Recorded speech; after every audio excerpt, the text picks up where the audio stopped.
Good afternoon, everyone, and welcome to the Cripple Creek and Victor Narrow Gauge Railroad.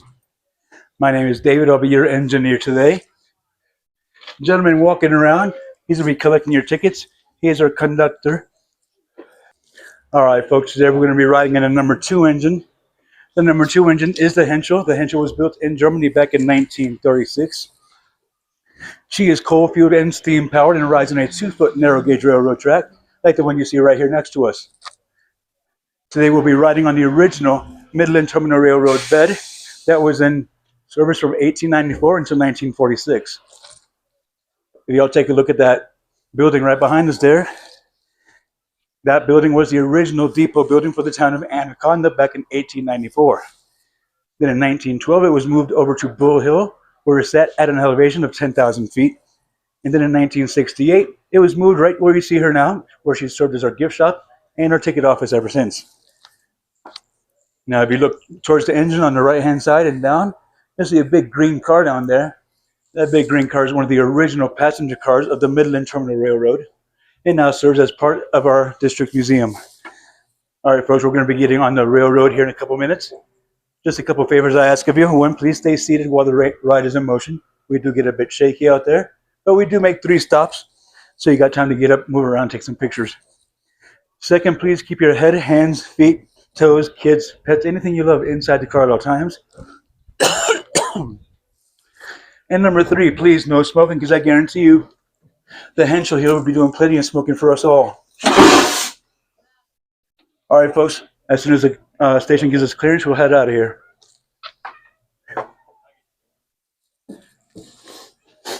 Yeah, the first one, for some reason, always gets me a little, I got to get all the nerves out. So I get out of breath easily. You do really good, though.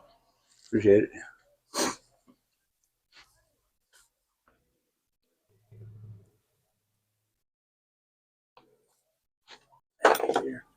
Awesome sauce. Off. Good.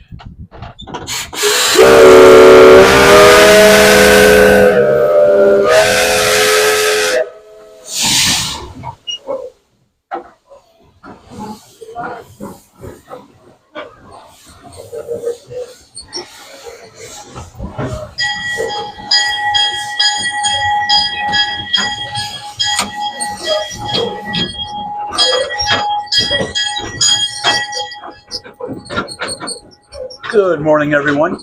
If y'all look over to your right-hand side here, you'll see this 2-story brick building. This is our original depot building for the town of Cripple Creek.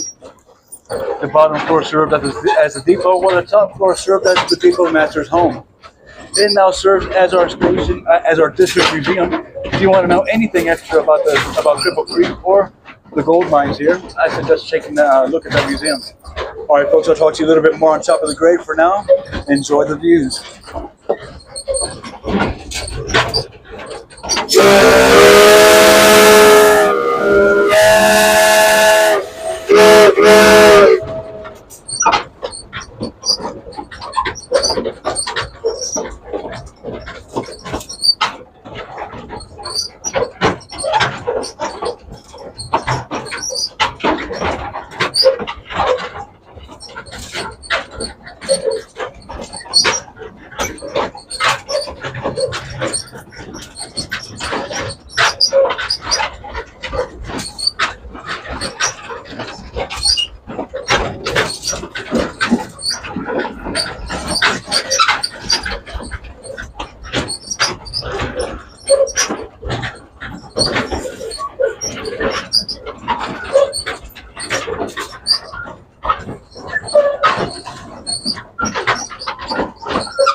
All right, folks, if you look over to the right-hand side of the train, you see a big pile of rocks right over there.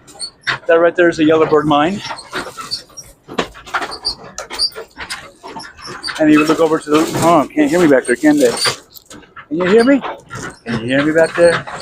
If you look over here to the side of the train, you'll see the Redbird mine. Up a little bit up the hill, you'll see that wooden building up there. That was the original blacksmith building for the town of Anaconda. The two mines to the right of that are the Moon Anchors 1 and the Moon Anchors 2 mine.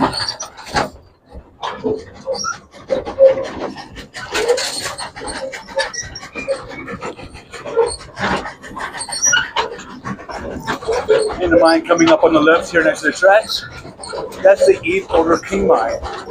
Now all these mines together cost about $5 million worth of gold.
If you look down the hill right here, you'll see that big old pile of yellow. That is a good chance mine. That was until the town folks found out there was not much gold coming from there, and they nicknamed it the Fat Chance Mine, and well, that name stuck. As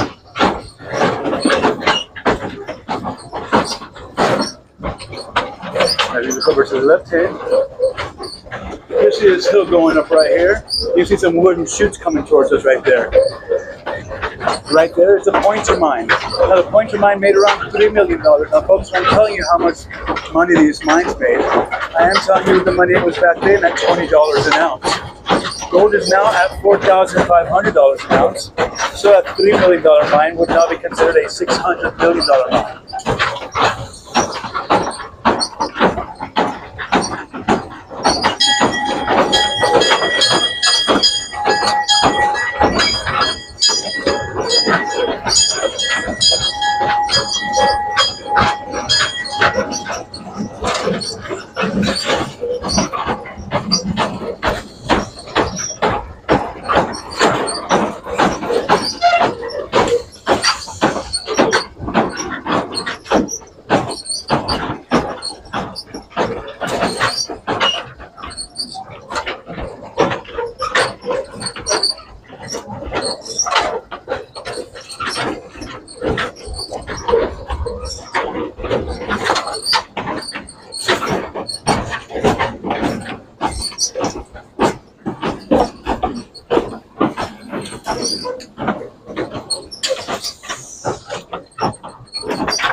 right, folks, this here is a $1 million fill. Now, there used to be a 400-foot trestle that crossed across here, but time and weather destroyed it, so we started filling it in with this low-grade gold ore. Now, this low-grade gold ore is valued at about $1 million, but before you jump off the train and try to stuff it in your pockets, please don't. Just know that you'd need at least 20,000 pounds of this rock just to get 1 ounce of gold out of it, and most people take it for granted.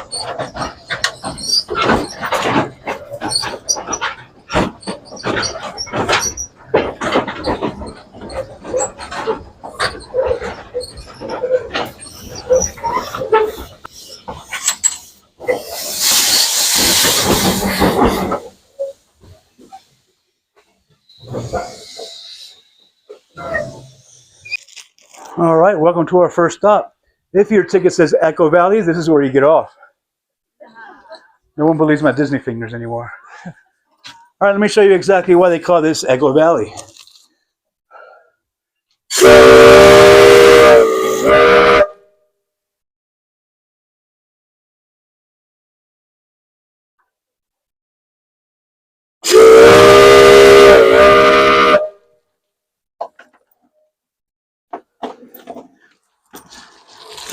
You know, that never gets old. One more time.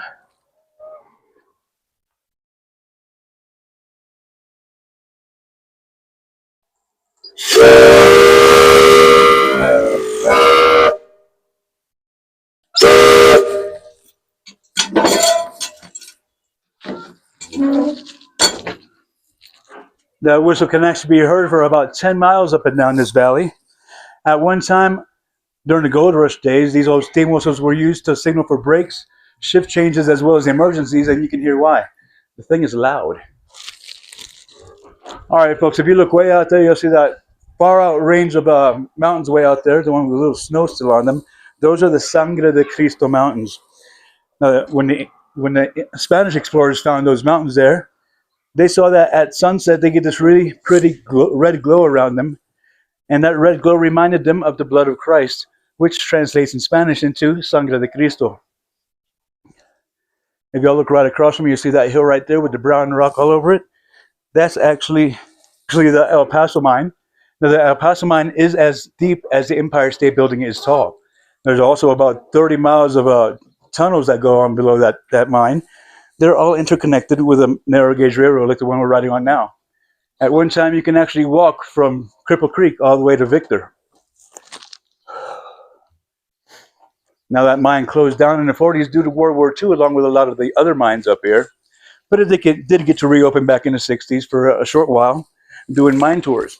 And I say a short while because in the 70s, a fire broke out in the hoist house of that mine. And, well, without being able to take people up and down out of the mine, you don't have much of a mine tour. So they closed it down. If you look over to the left, you'll see that big cribbing going around the corner there. That used to be part of the Mary McKinney mine, which was one of the richest mines in our area. Up above that, you'll see the structure for the Dr. Jackpot mine. Now, those two structures were originally about half mile up in front of the track here, but when this mine bought out all this land, they moved it over there for historical purposes. Now, that mine that you see right above us over there, that looks like it's sliding down the hill, that mine there is a Chicken Hawk 1 and 2. Now, Chicken Hawk 1 and 2 mine were the hottest mines in our district, and I don't mean in production. Those things literally ran between 120 and 130 degrees. And it was kind of hard to work in that, so they made a ventilation tunnel. That ventilation tunnel brought the temperature down quite a bit. Now, in the wintertime, when the train would come up, it'd bring a lot of homeless and a lot of hobos up here to find work. They would actually hop off right over there, jump into that tunnel because it was a nice warm 80 degrees, and that's where they would wait for work. And that's how it got its name, the Hobo Tunnel. Now, if you look right across from us, you'll see that little clearing right there across, that green clearing, that used to hold a town called Barry. Now, Barry had a population of about 200 people, mostly entertainers, because it was the arts and entertainment section of the district. There was actually Groucho Marx came in through town right there and actually stayed there a couple months and made his solo act from there. Around the corner from that clearing is another clearing behind that hill, and that clearing held a town called Mountain City. Mountain City had a population of about 500 people. Between those two towns were two gold processing mills named the Rosebud and the Brody. Now, the Brody caught fire in 1904, and that fire unfortunately caught this entire valley on fire all the way up to Anaconda. Now, the fire burned down just about everything except for two buildings. One was that blacksmith building I showed you when we were coming out here, and the second one is our ticket office. Now, if you look down at this road closest to us, this is Highway 87, or 67, excuse me. Highway 67 actually rides on the original Florence to Cripple Creek railbed that was in service until 1912. In 1912, a massive flood went down Phantom Canyon Road, which took out 9 miles of track and 11 bridges. Now, they didn't rebuild it for rail, but they did pave it 4 years later for automobile use. Now, if y'all haven't been down Phantom Canyon Road, that's a drive that I would suggest taking. It's actually one of the more beautiful drives here in Colorado. All right, folks, we're going to head back over to our second stop where I'll tell you more about our current mine that's going on right now, the Cripple Creek and Victor Gold Mine.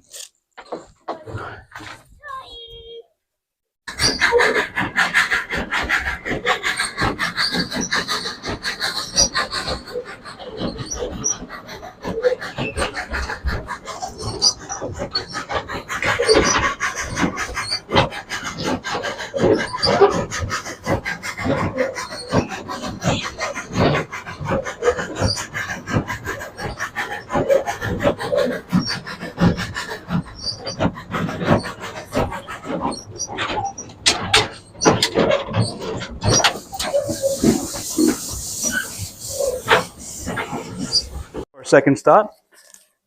If y'all look over there at that man-made mountain right there, that man-made mountain is the Cripple Creek and Victor Gold Mine. Now, Cripple Creek and Victor Gold Mine has been going strong now since about 1995. Now, back then, we were the biggest and largest open pit gold mine in America. Now we're not even in the top 10, though we are still #1 in production. The way they get that gold out is, of course, they blast and they take excavate all that rock out of there. Then they mix it with they crush it and mix it with a lime mixture. After that, they put it down on just 2 giant sheets of plastic with some white tubing going through it, and in that tubing is a light water and cyanide solution, and that's what separates the rock from the precious metal. Now, they grab about 225,000 ounces of gold out of this hole each year. If y'all did the math earlier, that's about $1.2 billion that I haven't seen a penny of yet. And I used to be a miner until I was 18. That one takes a second, yeah. Now, they also get about 30% silver out of this mountain as well. All right, now, folks, if you look behind us, we have quite a few valleys back there. Now, you're not going to see it from here, but there's a road back there called Shelf Road. Who here has been down Shelf Road? Me today. All right. Yeah, y'all know that Shelf Road takes 2 things. One is guts, 2 is a rental car if you got it. It is a 2-way, 1-lane road with some beautiful Colorado mountain views.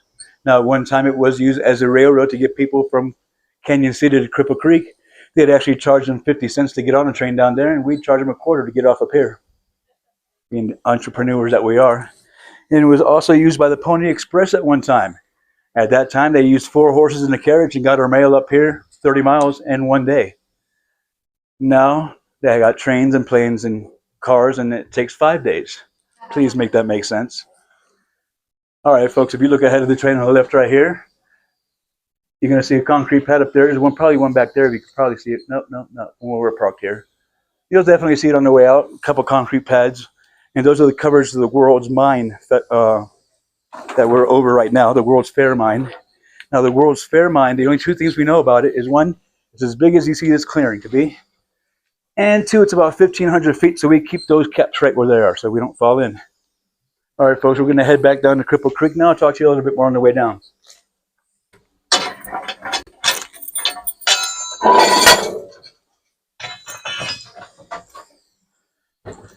All right. Give it 2 long pulls.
it take you to get used to standing and walking?